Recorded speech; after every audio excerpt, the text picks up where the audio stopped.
Julia and I traveled to Portugal in July 2025. Starting in the south, we spent 2 days along the southern coast in the Algarve region before heading west and then north to Evora. Then 3 nights in Lisbon, visiting Sintra and the downtown historic sites. We then flew to Sao Miguel, the Green Island, for hiking, hot baths, and sightseeing. We then flew to Porto for 2 days before returning home.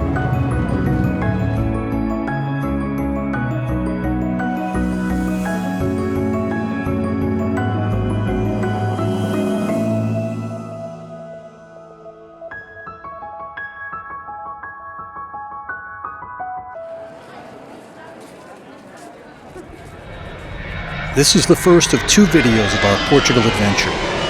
This first week included visits to Lagos, Evora, and Lisbon.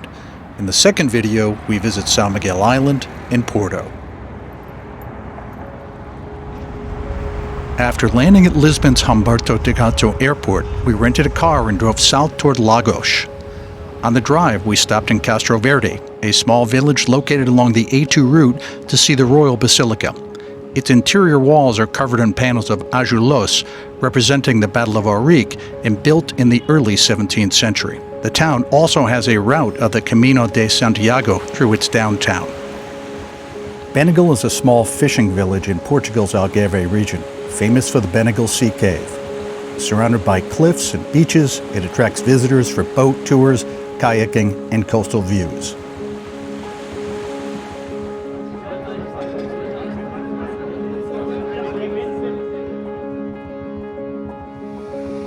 On our second day, we returned to Benegal early for our kayak tour of Benegal Cave and the limestone alcoves.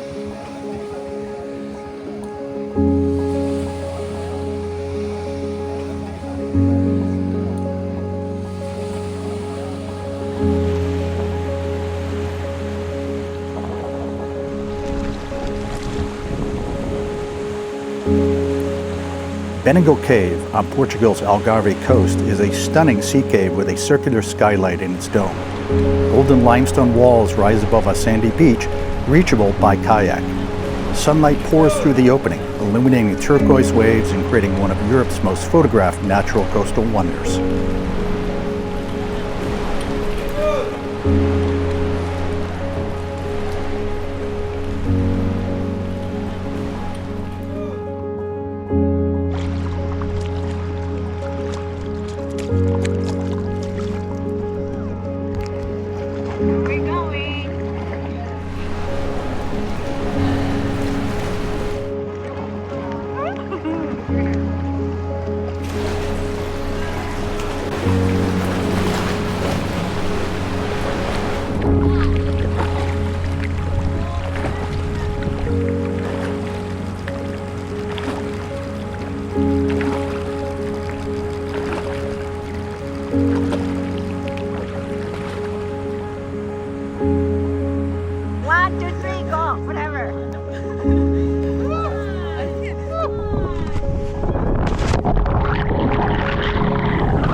The Seven Hanging Valleys Trail stretches along Portugal's Algarve coast near Benegal, winding across dramatic limestone cliffs above the Atlantic.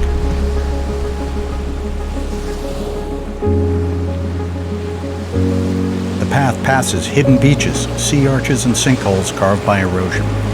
Panoramic views of turquoise water, golden rock formations, and secluded coves make it one of the region's most beautiful locations.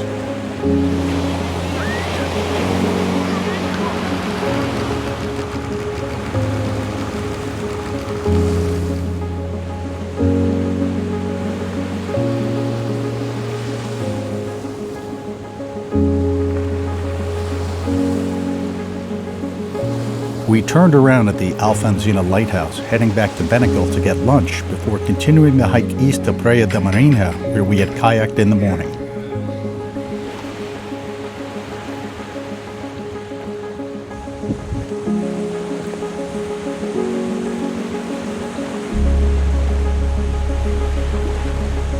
We are Portugal, and we are in Benegal. Benegal.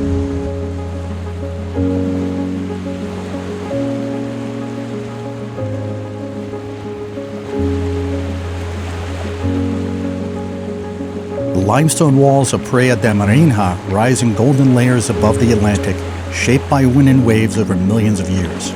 Arches, caves, and rugged stacks line the turquoise shoreline. Among them stands Elephant Rock, a natural formation resembling an elephant dipping its trunk into the sea.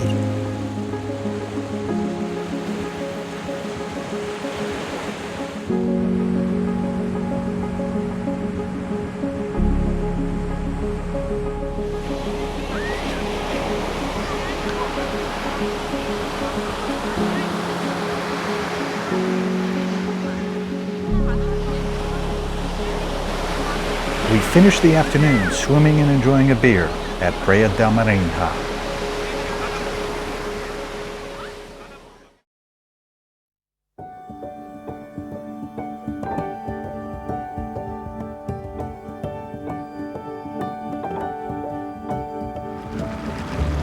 We started our third day with another kayak adventure, departing from Marina de Lagos Harbor. We traveled south, past Praia del Camilo and Praia das Pinheiros before getting into the kayaks at Ponta del Piedade.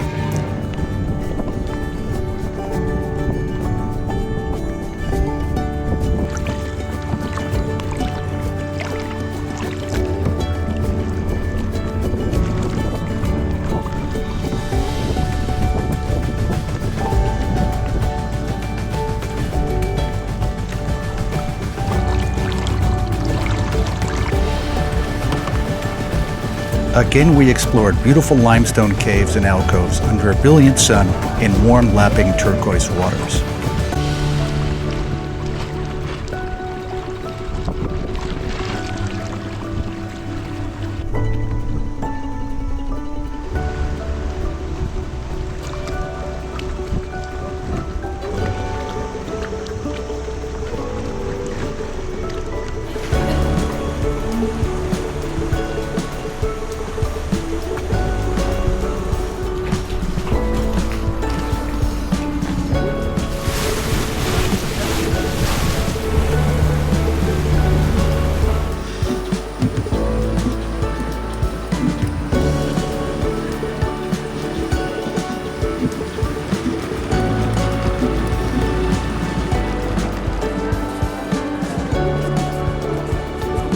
After the kayak tour, we explored the old town of Lagos before walking south to Praia del Camilo Beach.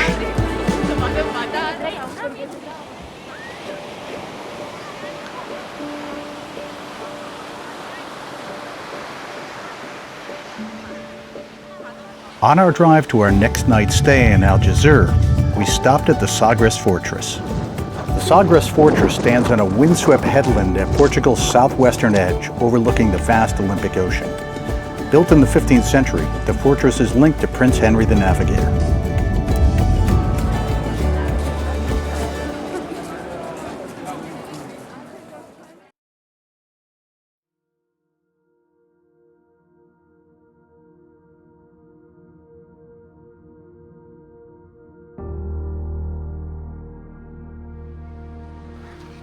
Azenha do Mar is a picturesque fishing village perched on rugged cliffs along Portugal's Alentejo coast. Here we are on the Fisherman's Trail, doing a beautiful hike on our fourth day here in Portugal. The view is spectacular.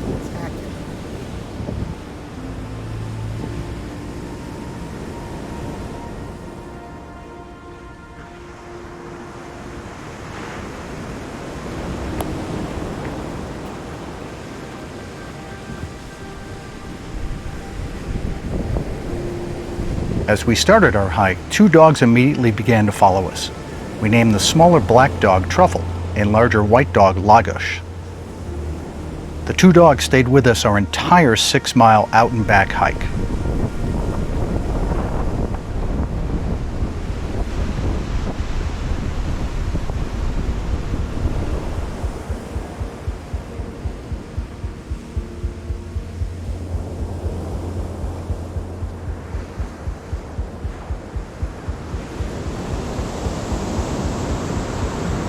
We hiked down to Praia da Amália, a secluded beach named after famed Portuguese fado singer Amália Rodrigues.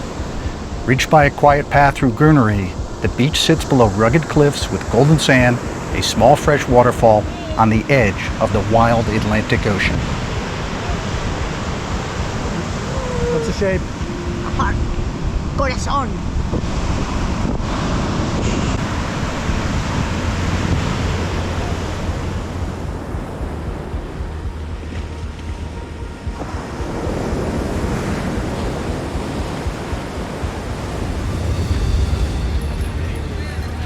Flying my DJI Mini 3 Pro in the harbor, I captured beautiful scenes of this rugged coast. Unfortunately, during a momentary lapse of judgment, the drone crashed on the steep hillside and could not be retrieved.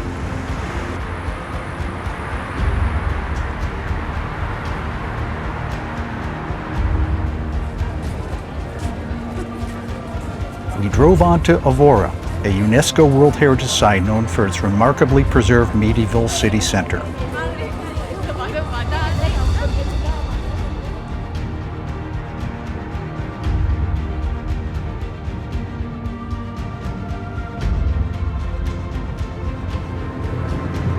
On day 5, we spent the morning exploring Evora. Evora includes ancient Roman ruins, including the Temple of Diana, and we stand alongside whitewashed houses, Gothic churches, and lively squares, reflecting centuries of cultural and architectural history.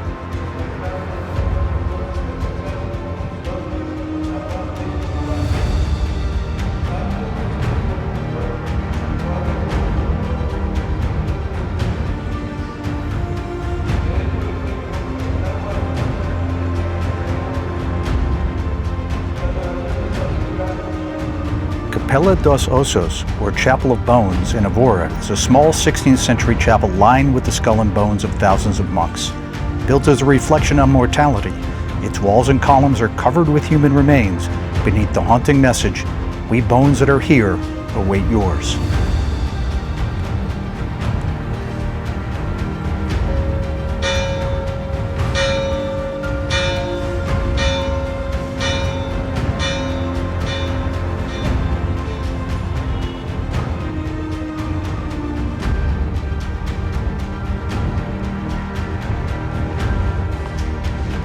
Evora Cathedral is a grand 12th-13th century Gothic cathedral rising above the historic center of Evora. Built from granite, it features twin towers, a striking rose window, and a beautiful cloister. From its rooftop terrace, we enjoyed sweeping views across the whitewashed city and surrounding Alentejo plains. The Temple of Diana in Evora is one of the best preserved Roman structures on the Iberian Peninsula. Built in the 1st century AD, it likely honored Emperor Augustus.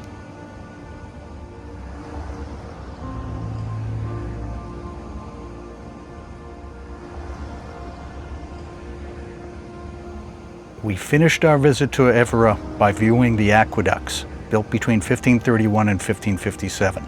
The water traveled more than 18 kilometers from a nearby spring.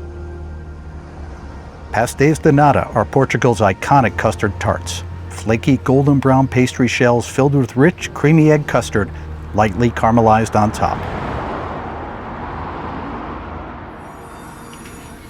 The end of day 5, we arrived in Lisbon for our 3-night stay in the Alfama district.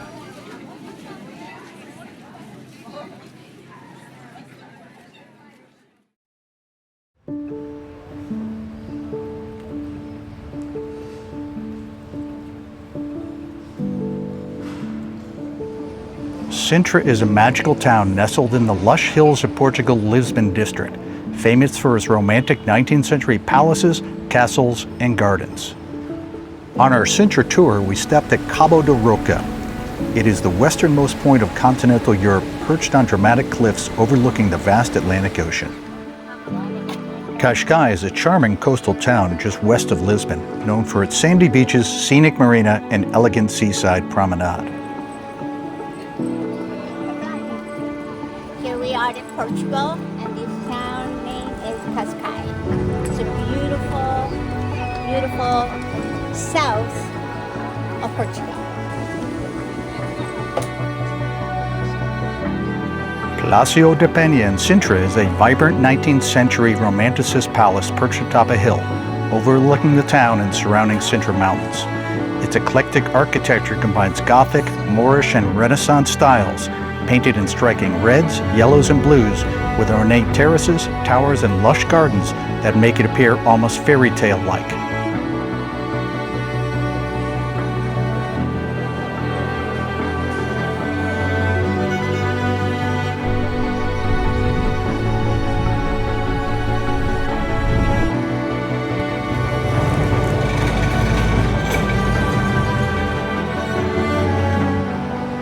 Returning to Lisbon Center, we walked toward the Tagus River, ending up at the Rua Augusta Arch. We enjoyed local young men perform a traditional dance and a local artist at our hotel.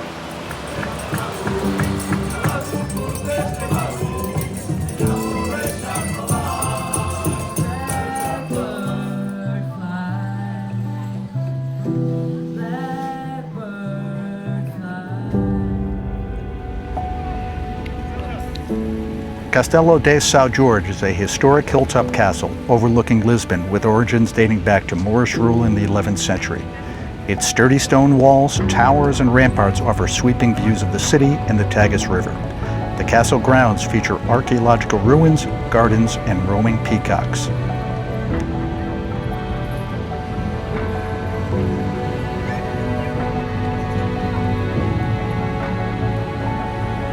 Jeronimo's Monastery in Lisbon is a magnificent 16th century monument built during Portugal's Age of Discovery. Designed in the ornate Manueline style, it features intricate stone carvings, grand cloisters, and maritime symbols celebrating explorers like Vasco da Gama.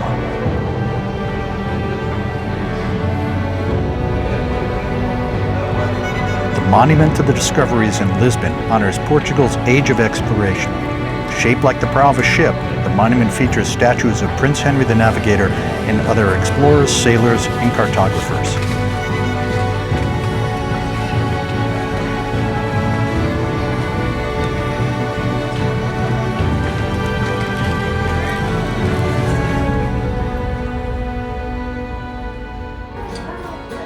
At our last night in Lisbon, we had dinner and fado music.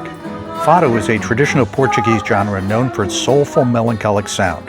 Sung with deep emotion and accompanied by the Portuguese guitar, it expresses themes of longing, love, and fate.